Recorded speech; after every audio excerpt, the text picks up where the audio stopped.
Hi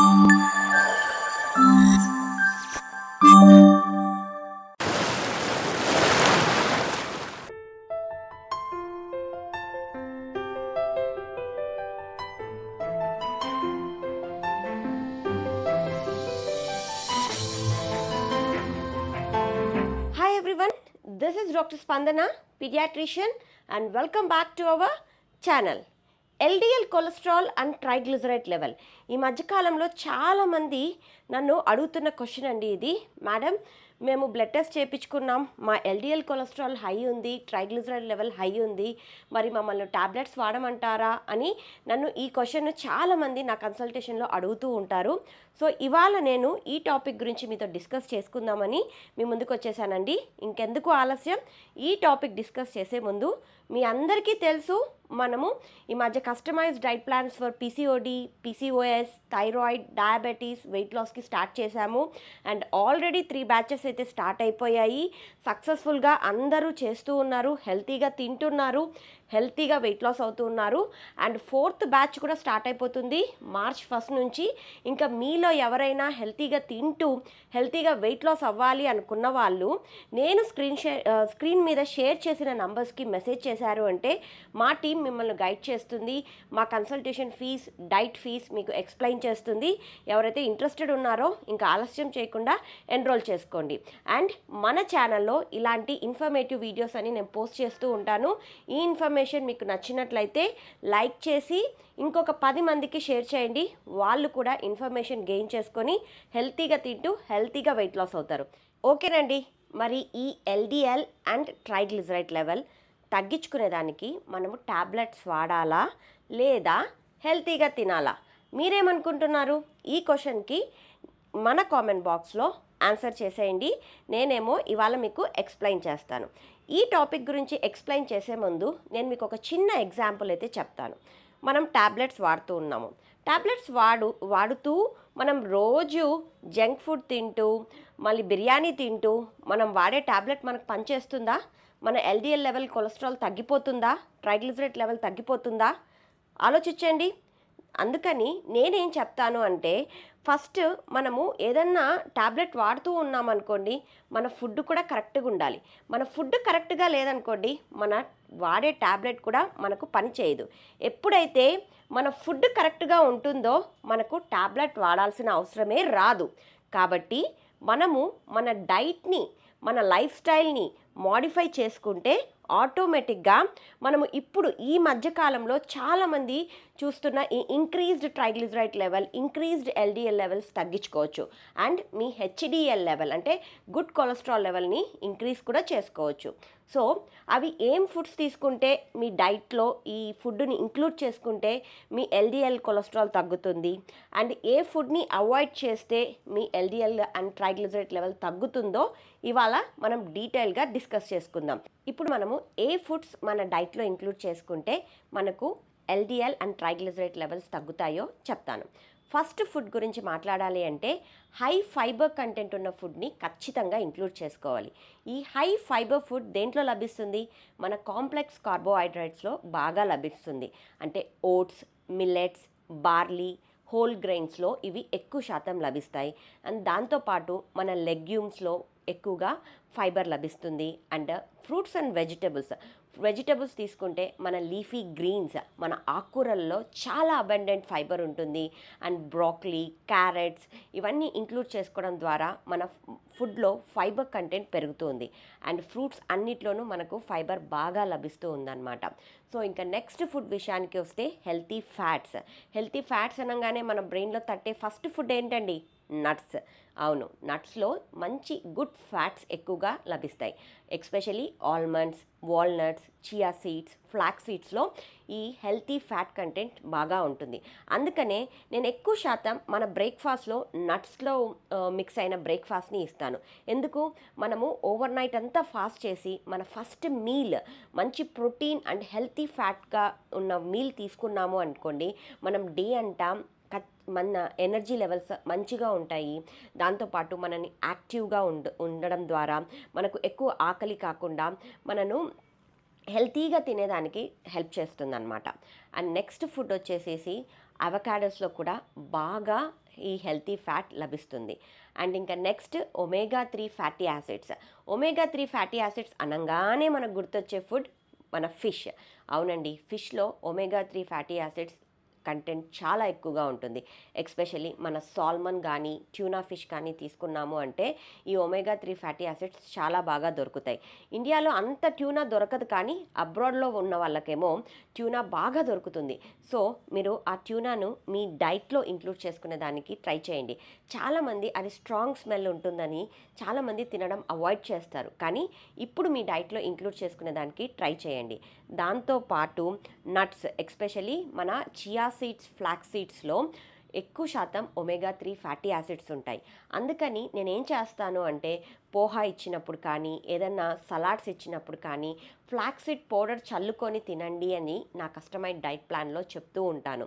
so that మీ బాడీలో omega-3 fatty acids పెరిగి మీ good cholesterol లెవెల్స్ని ఇంక్రీజ్ చేసేదానికి హెల్ప్ అవుతుంది. ఇక నెక్స్ట్ ఫుడ్ విషయానికి వస్తే మన ప్లాంట్ బేస్డ్ ప్రోటీన్స్.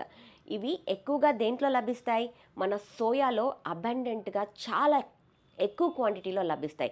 అందుకని థైరాయిడ్ ఉన్న వాళ్ళు తినలేరు, కానీ థైరాయిడ్ లేని వాళ్ళు సోయా ప్రోడక్ట్స్ని ఖచ్చితంగా మీ డైట్లో ఇంక్లూడ్ చేసుకునే దానికి ట్రై చేయండి. సోయా చంక్స్ ఉంటాయి, సోయా మిల్క్ ఉంటుంది, సోయా మిన్స్ ఉంటుంది. సో వీటితోటి డిఫరెంట్ వెరైటీస్ ఆఫ్ ఫుడ్స్ చేసుకొని మన డైట్లో ఇంక్లూడ్ చేసుకోవచ్చు. అండ్ దాంతోపాటు మన లెగ్యూమ్స్ అండ్ లెంటిల్స్, మనకు బాగా అవైలబుల్గా ఉన్న ఫుడ్స్లోనే మనకు ఎక్కువ ప్రోటీన్ దొరుకుతుందండి. ఏవేవో ఫుడ్ కొనుక్కొని మనం మన డైట్లో ఇంక్లూడ్ చేసుకోవాల్సిన అవసరం అయితే లేదు.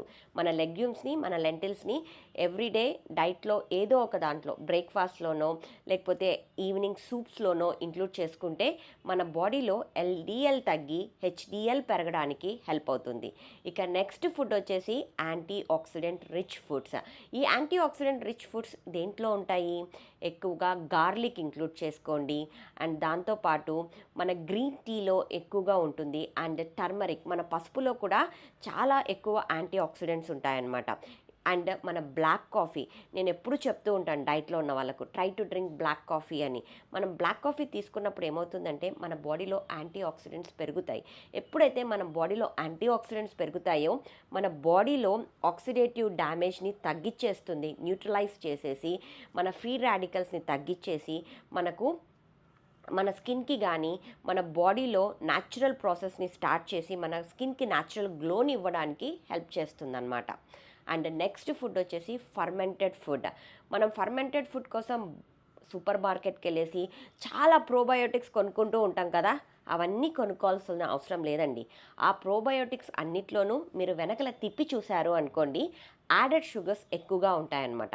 సో అవన్నీ అవాయిడ్ చేసేసి మన ఇంట్లో బేసిక్గా దొరికే మన పెరుగుని ఇంక్లూడ్ చేసుకుంటే అది మంచి ప్రోబయోటిక్. అండ్ రైస్ కాంజీ అని చేస్తామన్నమాట. అంటే పూర్వము మన అమ్మమ్మలు, నానమ్మలు రాత్రి అన్నాన్ని వాటర్లో అండ్ పెరుగులో నానబెట్టి పొద్దున తినేవాళ్ళు. అది మంచి ఫర్మెంటెడ్ ప్రోబయోటిక్ అండి. ఇలాంటి ఫుడ్స్ని మన డైట్లో ఇంక్లూడ్ చేసుకోవడం ద్వారా మనకు ఎన్నో హెల్త్ బెనిఫిట్స్ ఉంటాయి. సో ఇవన్నీ నేను నా కస్టమైజ్డ్ డైట్ ప్లాన్లో ఇంక్లూడ్ చేస్తూ అందరికీ వాళ్ళ కస్టమైజ్డ్ డైట్ ప్లాన్లో పంపిస్తూ ఉంటాను. సో ఇవన్నీ తిని వాళ్ళందరూ నాకు ఏం చెప్తూ ఉంటారంటే, మేడం చాలా వెరైటీస్ ఆఫ్ ఫుడ్స్ ఇంక్లూడ్ చేశారు, మేము ఫుడ్ని బాగా ఎంజాయ్ చేస్తూ ఉన్నాము అని నాకు ఫీడ్బ్యాక్లో పంపించినప్పుడల్లా నాకు చాలా హ్యాపీనెస్ ఇస్తుంది. సో ఇక ఈ ఫుడ్స్ అండి ఖచ్చితంగా మీ డైట్లో ఇంక్లూడ్ చేసుకొని హెల్తీగా తింటూ హెల్తీగా వెయిట్ లాస్ కావడానికి ట్రై చేయండి. అండ్ మీ గుడ్ కొలెస్ట్రాల్ లెవెల్ని పెంచడానికి కూడా హెల్ప్ అవుతుంది. ఇంకా నెక్స్ట్, ఇప్పుడు మనం ఏ ఫుడ్ తింటే మన గుడ్ కొలెస్ట్రాల్ లెవెల్ పెరుగుతుందో చెప్పాను కదా, ఇప్పుడు ఏ ఫుడ్ తినొద్దో చెప్తాను. ఫస్ట్ ఫుడ్ మన షుగరీ ఫుడ్స్ అండి. అండ్ మన junk food first on the లిస్ట్లో ఉంటాయి. ఇవి ఖచ్చితంగా అవాయిడ్ చేయాలి. అంటే ఫుల్గా అవాయిడ్ చేయాల్సిన అవసరం లేదు, మంత్లీ వన్స్ ఒక్కసారి మీరు ఎంజాయ్ చేయొచ్చు. సో ఇవి బాగా తగ్గించాలి. అండ్ కార్బోనేటెడ్ వాటర్స్, అంటే మన జంక్ తో పాటు మనము ఎప్పుడు బిర్యానీ తిన్నా ఒక కోక్ అయితే ఖచ్చితంగా తాగుతాం. ఆ కోక్లో ఎంత షుగర్ ఉంటుందండి. సో ఇట్లాంటి షుగరీ స్టఫ్ అంతా మనం అవాయిడ్ చేయాలి. ఫ్రైడ్ ఐటమ్స్ బాగా అవాయిడ్ చేయాలి. డీప్ ఫ్రై ఐటమ్స్ మనము ఎక్కడ చూసినా ఇప్పుడు చిన్న చిన్న బండ్లల్లో పెట్టి అమ్ముతూ ఉంటారు కదా, అవన్నీ అవాయిడ్ చేయాలన్నమాట. అండ్ దాంతోపాటు మనము రిఫైన్డ్ కార్బోహైడ్రేట్స్ అంటే మనం మైదా కానీ పాస్తా కానీ ఇవన్నీ రిఫైన్డ్ కార్బోహైడ్రేట్స్ కిందికి వస్తాయి. మన బేకరీ ఐటమ్స్ అన్నీ రిఫైన్డ్ కార్బోహైడ్రేట్స్తో చేస్తారు. సో ఇవన్నీ అవాయిడ్ చేయాలి. దాంతోపాటు మనం సాచురేటెడ్ ఫ్యాట్స్ని కూడా అవాయిడ్ చేయాలి. ఎక్కువ సాచురేటెడ్ అండ్ రిఫైన్డ్ ఫ్యాట్స్ దేంట్లో దొరుకుతాయి అంటే ఫుల్ డైరీ ప్రోడక్ట్స్, అంటే ఫుల్ ఫ్యాట్ ఉన్న డైరీ ప్రోడక్ట్స్లో దొరుకుతాయి. రెడ్ మీట్లో ఎక్కువగా దొరుకుతుంది. కాబట్టి ఈ ఫుడ్స్ని మనము లిమిటేషన్లో తినాలి. అవాయిడ్ చేస్తే చాలా మంచిది, లిమిటేషన్లో తింటే మనకు మంచి జరుగుతుందన్నమాట. సో ఈ ఫుడ్స్ అన్నిటినీ అవాయిడ్ చేసుకుంటూ, నేను చెప్పిన ఫుడ్స్ని ఇంక్లూడ్ చేసుకుంటూ, దాంతోపాటు మన లైఫ్ స్టైల్ మోడిఫికేషన్ని కూడా చేసుకోవాలి. ఒట్టి ఫుడ్ని మారుస్తేనే మన బాడీలో కొలెస్ట్రాల్ తగ్గుతుంది అన్నది కాదండి. కాబట్టి మనం ఫుడ్ని మెయింటైన్ చేసుకుంటూ మన లైఫ్ స్టైల్ మోడిఫికేషన్ కూడా చేసుకోవాలి. లైఫ్ స్టైల్ మోడిఫికేషన్ అంటే ఏంటి? మన ఎక్సర్సైజ్ ఒక బిగ్ రోల్ని ప్లే చేస్తుంది. అంటే మనం వాకింగ్ చేయొచ్చు, లేకపోతే స్ట్రెంగ్త్ ట్రైనింగ్ చేయొచ్చు, అండ్ మీరేమన్నా ఏరోబిక్స్ చేయాలనుకుంటే ఏరోబిక్స్ చేయొచ్చు, యోగా చేయొచ్చు. ఇలాంటి ఎక్సర్సైజెస్ అన్నిటినీ మీ డైలీ రొటీన్లో ఇంక్లూడ్ చేసుకుంటే మీ బ్యాడ్ కొలెస్ట్రాల్ తగ్గడానికి, మీ ట్రైగ్లిజరైడ్ లెవెల్ తగ్గడానికి హెల్ప్ అవుతుంది. దాంతోపాటు స్లీప్ అండ్ మెడిటేషన్ కూడా చాలా ఇంపార్టెంట్. ఎప్పుడైతే మన మైండ్ స్ట్రెస్ ఫ్రీగా ఉంటుందో ఆటోమేటిక్గా మన ఫేస్లో గ్లో ఉంటుంది అండ్ దాంతోపాటు మన బాడీ కండిషన్లో ఉంటుంది. కాబట్టి మన స్ట్రెస్ లెవెల్ని తగ్గించుకోవడానికి మనం మెడిటేషన్ కానీ, మనము లైట్ మ్యూజిక్ వినడం కానీ, మన హాబీస్ని రెగ్యులర్గా చేయడం, మంచి బుక్ రీడింగ్, ఇవన్నీ చేసుకుంటూ ఈవినింగ్ టైం అలా వాకింగ్కి వెళ్ళేసి ఫ్రెష్ ఎయిర్ని ఎంజాయ్ చేస్తూ మనము మన స్ట్రెస్ లెవెల్ని తగ్గించుకోవాలి. అండ్ స్లీప్ని ఖచ్చితంగా మెయింటైన్ చేయాలండి. 7 అవర్స్ అన్నా ఖచ్చితంగా నిద్రపోతేనే మన బాడీ ఫంక్షనింగ్ నార్మల్గా ఉంటుంది. ఇప్పుడు చాలామంది నా దగ్గర కరెక్ట్గా డైట్ చేస్తారు, కానీ మంచిగా స్లీప్ అండ్ ఎక్సర్సైజ్ చేసే వాళ్ళతో కంపేర్ చేసుకుంటే డైట్ ఒక్కటి చేసే వాళ్ళ వెయిట్ లాస్ చాలా తక్కువగా ఉంటుంది. ఎందుకు అంటే వాళ్ళు స్లీప్ సరిగ్గా మెయింటైన్ చేయరు. దట్టు మీ చాలామంది నేను చెప్పినట్లు తింటూ స్లీప్ని మెయింటైన్ చేస్తూ ఎక్సర్సైజ్ చేసే వాళ్ళకు ఎక్కువ వెయిట్ లాస్ అవుతారు వెన్ కంపేర్ టు ఈ స్లీప్ ప్యాటర్న్ సరిగ్గా లేకుండా ఎక్సర్సైజ్ చేయని వాళ్ళతో కంపేర్ చేసుకుంటే. సో మనము ఫుడ్తో పాటు మన లైఫ్ స్టైల్ మోడిఫికేషన్ చేసుకుంటే మన హెల్త్ కండిషన్ ఎప్పుడూ కరెక్ట్గానే ఉంటుంది. అప్పుడు మనకు ఎటువంటి మెడికేషన్ అవసరం పడదు అండ్ తీసుకోవాల్సిన సిచ్యువేషన్ కూడా రాదనమాట. సో ఇంకెందుకు ఆలస్యం? మీలో ఎవరైనా హెల్తీగా తిని హెల్తీగా వెయిట్ లాస్ అవ్వాలి అనుకుంటే మా 4th బ్యాచ్ March 1 నుంచి స్టార్ట్ అవుతుంది. అండ్ డైట్ మటుకు నేను 2 days ముందే పంపించేస్తాను. అండ్ కన్సల్టేషన్స్ కూడా ఒక 2-3 days ముందే నేను క్లోజ్ చేసేస్తానండి. సో డైట్ మీ అందరికీ Feb 27th నుంచి డైట్ వచ్చేస్తుంది March 1 బ్యాచ్ వాళ్ళకు. కాబట్టి ఇంకా ఎవరైతే ఎన్రోల్ చేసుకోవాలని అనుకుంటున్నారో ఆలస్యం చేయకుండా స్క్రీన్ పైన షేర్ చేసిన నంబర్స్కి ఫోన్ చేసి ఎన్రోల్ చేసుకోండి. మా టీం మీకు మా కన్సల్టేషన్ డీటెయిల్స్ అండ్ డైట్ ప్లాన్స్ని ఎక్స్ప్లెయిన్ చేస్తుంది. మరో టాపిక్తో మీ ముందుకు వస్తాను. Till then have a nice day. Thank you.